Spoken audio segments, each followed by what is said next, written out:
Good afternoon, everybody. Before I wanted to start my presentation, I wanted to play a small mini game. This or that, where you choose fruits that are on the slide, and I'm gonna ask you to raise your hand. First of all, let's start something simple. Apple or banana? Who here likes banana? Raise your hand, please. Okay, I don't like bananas. Who here likes apple? Yeah! Alright, I'm gonna give you something a bit more. Who here like grapes? I see some people raise banana but also grapes, okay? Who here likes watermelons? Ooh, okay. But how about this? Let me give you all the fruits you can choose. Let's just take 5 seconds.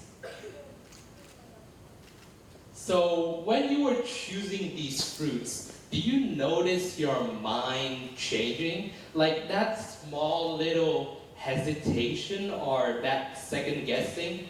That's something we experience online, actually every day. So, the paradox of choices. Doom scrolling. Yeah, I doom scroll every single day for roughly maybe 6 to 7 hours per day. Most of you probably do too. But have you ever thought to yourself, damn, I'm so energetic and thoughtful for what I'm going to do for the rest of the day? No, right?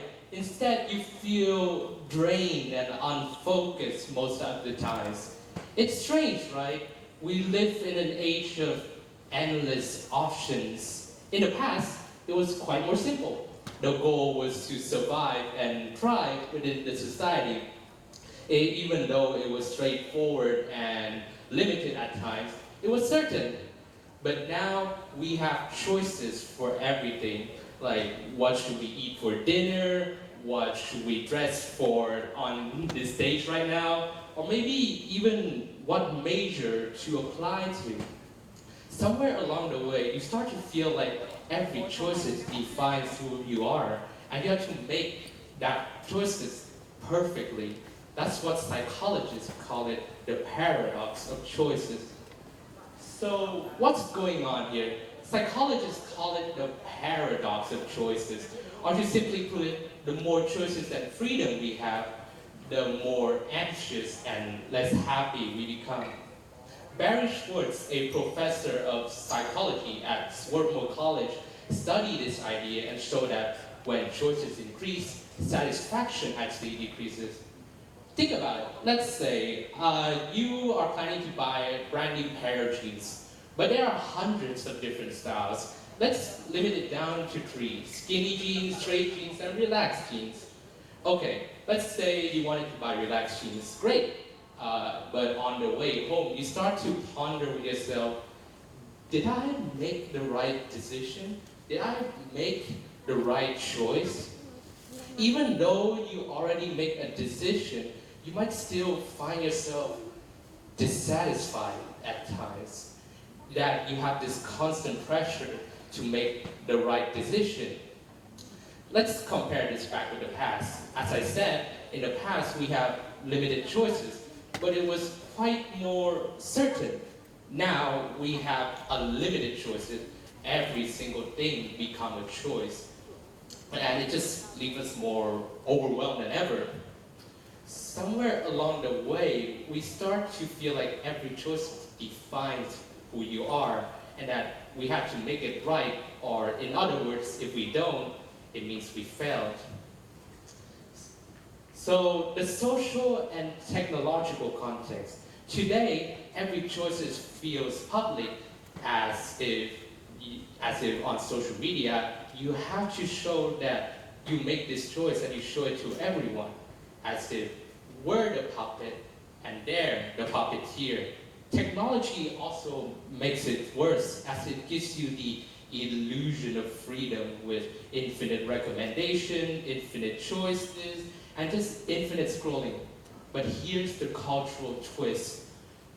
Even though society celebrates freedom, but it never teaches decision making. we're told to dream big, but not how to choose between those dreams. And that's where the emotional way hits. Too many choices leads to indecision, anxiety, and just the fear of missing out. Just the fear of missing out. Let's say you plan to join a friend group. That's great for you. You can imagine you're gonna have so much fun, you're gonna imagine what activities you plan, but you still ponder, did I make the right choice? Did I make the right decision? Even though you have everything on the palm of your hands, you still feel like nothing is ever enough. As if being a bird in an open sky with so much direction to fly in, that you just forget how to move your wings. If freedom means having the possibility to choose, then why does it feel like a burden instead of a gift? I remember when I was choosing my college major that I didn't know what I wanted to apply to or what I wanted to do in the future. I got 100 choices, but I didn't know where I was. The more I think, the more I froze. If freedom means, as I said, if freedom means having the possibility to choose, then why does it feel like I was in a prison and not like as I was free as the bird I mentioned?